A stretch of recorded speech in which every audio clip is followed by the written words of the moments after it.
है कि अगर आम आदमी पार्टी दिल्ली के अंदर जीतती है, अरविंद केजरीवाल अगर मुख्यमंत्री बनते हैं, तो सुप्रीम कोर्ट में वो चैलेंज करेंगे और ये दोनों शर्तें वेकेट हो जाएंगी। वापस नहीं ली थी सुप्रीम कोर्ट ने। सुप्रीम कोर्ट ने आपत्ति जरूर जस्टिस भुइया ने किया था, लेकिन वापस नहीं लिया था उसका कारण ये था क्योंकि दो जजेस की बेंच उस वक्त थी, दो जजेस की बेंच इस वक्त, ठीक है। लेकिन जस्टिस भुइया ने ऑन रिकॉर्ड ये बात कहा था, वो दरअसल अपनी पुरानी बेंच को एम्बैरेस नहीं करना चाहते थे, इसलिए उस पर कोई ऐसी बात ना करके सिर्फ इतना कहा कि I have a serious concern on this. जय हिंद दोस्तों, क्या दिल्ली के भूतपूर्व सीएम अरविंद केजरीवाल फिर से दिल्ली के सीएम बन पाएंगे? इस पर राजनीति का पारा चढ़ा हुआ है। प्रवेश वर्मा ने सोशल मीडिया पर लिखा है कि केजरीवाल शर्तों के साथ जमानत पर बाहर है, वह दफ्तर नहीं जा सकते, किसी फाइल पर साइन नहीं कर सकते। तब वो फिर से मुख्यमंत्री बनेंगे तो दिल्ली के लोगों की आंखों में धूल झोंकने का काम करेंगे। भाजपा भी केजरीवाल की शराब नीति को लेकर आक्रामक है। इन सब आरोपों के बीच वो फिर से दिल्ली के सीएम कैसे बन पाएंगे? आज की ये डिबेट का चर्चा का विषय भी यही था, जिसमें आशुतोष, प्रेम शुक्ला, अभय दुबे और आपके प्रवक्ता जैस्मिन शाह ने भाग लिया था। जिसमें प्रेम शुक्ला ने आपके प्रवक्ता जैस्मिन शाह के साथ भी भारी डिबेट हुई, भारी चर्चा हुई। आगे वीडियो में मजा आने वाला है, वीडियो को अंत तक देखना। वीडियो पसंद आए तो लाइक और सब्सक्राइब कर देना। तो चलिए शुरू करते हैं। लेकिन जस्टिस भुइया ने ऑन रिकॉर्ड ये बात कहा था, वो दरअसल अपनी पुरानी बेंच को एम्बैरेस नहीं करना चाहते थे, इसलिए उस पर कोई ऐसी बात ना करके सिर्फ इतना कहा कि I have a serious concern on this. ठीक है, जल्दी से अभय जी इसका रिस्पांस, जल्दी से अभय जी इसका रिस्पांस। नहीं, देखिए आशुतोष जी, मैं आपसे बिल्कुल असहमत हूं। नीति बनाने का अधिकार है, लेकिन नीति अगर स्टेट को नुकसान पहुंचाने वाली है तो वो जांच के दायरे में भी आएगी और उसमें अपराध भी तय होगा। आरोप क्या है इन पर? आरोप यह है कि आपने ऐसी नीति बनाई कि आपने लाइसेंस फीस पर एक्साइज ड्यूटी चार्ज की, जबकि आपको पर बोतल पर करनी थी। जो क्यूआर कोड था जिसमें ट्रैकिंग होती थी एंड टू एंड, उसको आपने शिथिल कर दिया।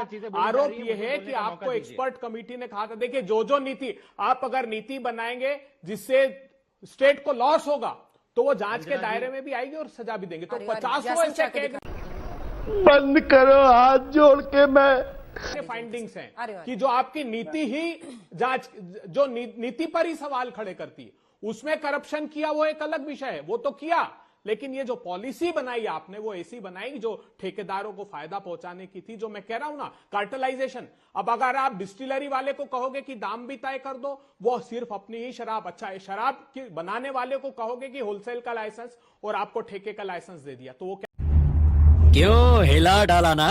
क्या करेगा? सिर्फ अपनी शराब को प्रमोट करेगा। ये आरोप है केक के कि आपने कार्टेलाइजेशन को बढ़ावा दिया इस नीति के माध्यम से। तो ये नीति भ्रष्टाचार को बढ़ाने वाली थी, इसलिए ये नीति गलत थी। ठीक है जी, शराब नीति को आपने जैस्मिन शाह साहब अभी वापस लिया था, उसको आप फिर से लागू करने की बात क्यों कर रही है आपकी मुख्यमंत्री? अंजना, मैं अगर 10 सेकंड अंजना जी, भाजपा सुबह शाम झूठ बोलती है, हमें तो पता ही है, लेकिन जब दिल्ली के चुनाव आ जाते हैं तो अभय दुबे और पूरी की पूरी कांग्रेस भी वही झूठ दोहराते हुए दिखती है।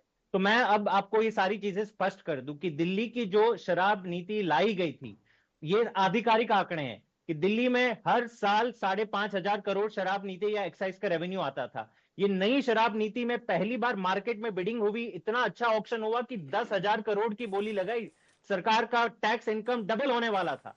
और लेकिन फिर इन लोग ने सीबीआई, ईडी केवल और केवल आरोप लगाकर आपने नीति रुकवा ली। लेकिन अंजना जी, सबसे बड़ा रुकवा दी नहीं, आपने वापस लिया। जैस्मिन शाह साहब, आपकी सरकार ने वापस ली नीति। अंजना जी, आपको बखूबी पता है कि जब पहले सीबीआई की जांच शुरू हुई, जब तो जांच डर गए सीबीआई की जांच अधिकारियों ने, नहीं अंजना जी, मेरी बात पूरी करने दीजिए ना, आप बीच में टोकेंगी तो मैं अपनी बात ही नहीं पूरी कर पा रहा हूं। जैसे सीबीआई की जांच शुरू हुई तो सारे अधिकारियों ने डर के मारे कहा कि अब हम ये नीति नहीं लागू करेंगे जब तक ये जांच खत्म नहीं हो जाती। लेकिन मैं सबसे बड़ा खुलासा आपके शो में कर रहा हूं कि दिल्ली की जो शराब नीति जो डिजाइन हुई थी, वही भाजपा के हरियाणा और उत्तर प्रदेश में सेम टू सेम नीति लागू है।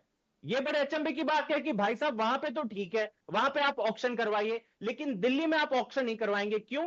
क्योंकि जो सारे नकली शराब के ठेके हैं, ये सारे भाजपा के लोगों के हैं। इनको शराब नीति इसलिए चुभी थी क्योंकि इनके सारे नकली शराब के ठेके बंद हो जाएंगे।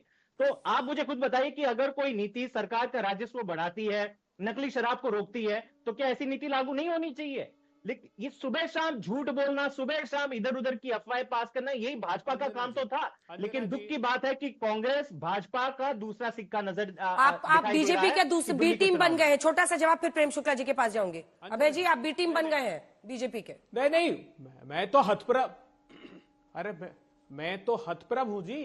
केक की फाइंडिंग्स देख के तो होश उड़ जाएंगे आपके। अरे भाई प्रमाण साहब, के कहाँ है साथ कैग की रिपोर्ट? उन्होंने कैग की कहा कि रिपोर्ट ही कहाँ आपने है? शराब में ये WhatsApp स्कैन दिखा कर दो, दिया कैग की रिपोर्ट कि होनी शराब में हेवी मेटल्स निकले। BIS स्टैंडर्ड की शराब नहीं थी, कुछ भी शराब में अबे हेवी दुबे जी, मेटल्स घर पे निकले, बैठ के रिपोर्ट पानी नहीं खराब बनाई निकला जाती। क्योंकि आपने डाइल्यूट कर दिया। उसके जांच के तरीकों को डाइल्यूट कर दिया। साहब, हमको उम्मीद थी कि जिस सुचिता की अंजना बात जी, आपके केजरीवाल जी शो पे कर ये रहे कुछ भी हैं, जो बोलते मफलर जाएंगे। लगाकर हमको लगता था अरे जवाब ये दीजिएगा, पूरा ईमानदार करने और दीजिए। सुचिता की बात कर रहे हैं। आप आके प्रेस कॉन्फ्रेंस करें ना, डिटेल जो सीएजी की रिपोर्ट है पॉइंट टू पॉइंट बताइए। उन्होंने कहा था कि नहीं कि एक लाइसेंसी को सिर्फ 2 ठेके देना। आपने 54 का प्रोविजन क्यों कर दिया उसमें? क्या लाइसेंस सरेंडर नहीं हुए टाइम के पहले? क्या लाइसेंस सरेंडर हुए तो री ऑक्शन आपने उनका किया? तो ये सारे तथ्य इतने तथ्यात्मक है, आप इससे मुंह नहीं चुरा सकते। आपने 55 करोड़ का घर बनाया, आइए करिए ना प्रेस कॉन्फ्रेंस। एक भी बार नहीं। 18 लाख लोग डायरिया से हर साल पीड़ित होते हैं। केजरीवाल जी कहते हैं हाँ साहब मैं स्वच्छ पानी नहीं दे पाया, तो रिस्पॉन्सिबिलिटी किसकी थी? मां यमुना को साफ नहीं कर पाया। 1900 करोड़ रुपए खर्च हुए मां यमुना पर, 1900 करोड़। बताइए मुझे, दिखते हैं आपको? 97 लाख एमपीएन है फीकल कोलीफॉर्म पर 100 ml। पूरे वर्ल्ड में इतना मलमूत्र कहीं नहीं है जो मां यमुना में है। कहां गया आपके sewerage treatment plant? 3800 metric tonne रोज कचरा निकलता है सॉलिड वेस्ट मैनेजमेंट। ठीक है, अबे जब जवाब दीजिए।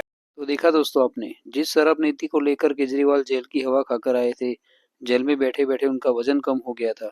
अब फिर से सत्ता में आने के बाद फिर से वही शराब नीति लागू करने की बात कर रहे हैं। यमुना को साफ करने की बात की थी, 10 साल बीतने के बाद भी वो साफ नहीं कर पाए।